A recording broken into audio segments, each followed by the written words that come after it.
बात करते हैं कि आखिर आर्थिक व्यवस्था के लिहाज से देश में चल क्या रहा है।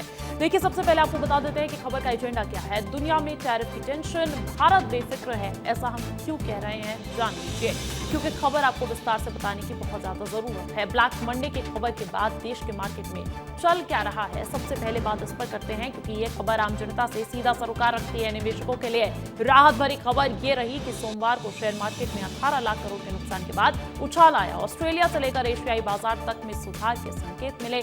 जापान का बाजार 6% चढ़ा है। भारतीय बाजार में रिकवरी एक दिन की बड़ी गिरावट के बाद हुई है, जब पिछले 5 साल के दौरान सबसे बुरा दिन देखने को कल मिला था।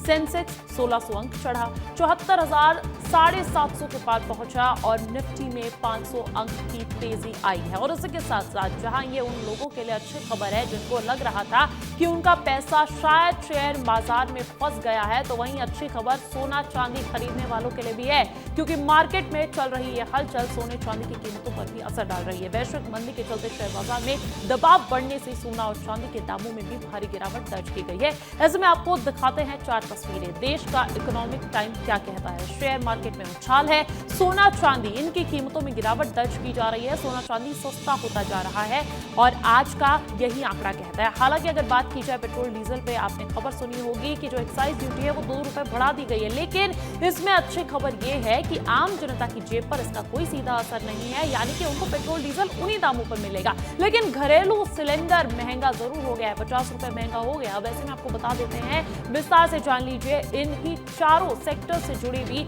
जानकारी क्या है। सबसे पहले टैरिफ की टेंशन, भारत बेफिक्र किस तरीके से रह सकता है, क्योंकि कल की गिरावट के बाद सेंसेक्स 1600 अंक चढ़ा है, यानी कि 74,750 के पार पहुंचा और निफ्टी में भी 500 अंक की तेजी देखी गई। इसके साथ साथ अगर बात की जाए घरेलू सिलेंडर की, तो घरेलू गैस सिलेंडर 50 रुपए महंगा जरूर हो गया है, यानी कि अब आपको 803 की जगह 853 रुपए में मिलेगा। और ये झटका उज्ज्वला योजना के लाभार्थियों के लिए भी है, क्योंकि अब उनको सिलेंडर 500 की जगह 550 रुपए में मिलने वाला है। तीसरा जो एक एंगल हो जाता है वो है पेट्रोल डीजल वाला। पेट्रोल डीजल पर एक्साइज ड्यूटी 2 रुपए बढ़ा दी गई है। दाम इसके लेकिन बढ़ेंगे नहीं, क्योंकि इनका जो भी बोझ है वो तेल कंपनीज ही उठाने वाली है। तो वहीं देखिए, सोने चांदी की भी बात हम कर रहे हैं। 2 दिन में सोना 2,708 रुपए सस्ता हो गया है, चांदी 3,330 रुपए सस्ती हो गई है। तो कहीं ना कहीं चौतरफा चीजें यहाँ पर देखी जा रही है। लेकिन क्योंकि सोने चांदी की बात कर रहे हैं, तो शादियों का सीजन है, ऐसे में जनता, खरीदार, व्यापारी इस पूरे ट्रेड वॉर के बीच सोने चांदी के गिरते दामों को कैसे देख रही है, वो भी सुन लीजिए।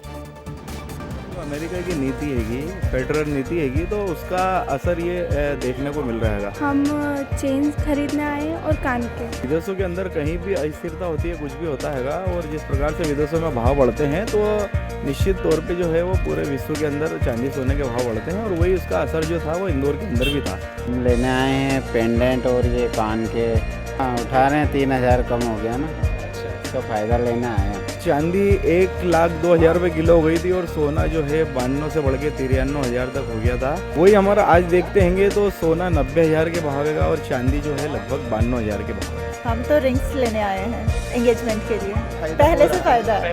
और उम्मीद करते हैं कि और भाव कम हो जाए तो हमारी शादी पर ज़्यादा फायदा होगा। पहले से तो काफ़ी फर्क आ रहा है, पर उम्मीद करते हैं कि और कम हो जाए ताकि शादी के टाइम हम ज़्यादा इन्वेस्ट कर सकें।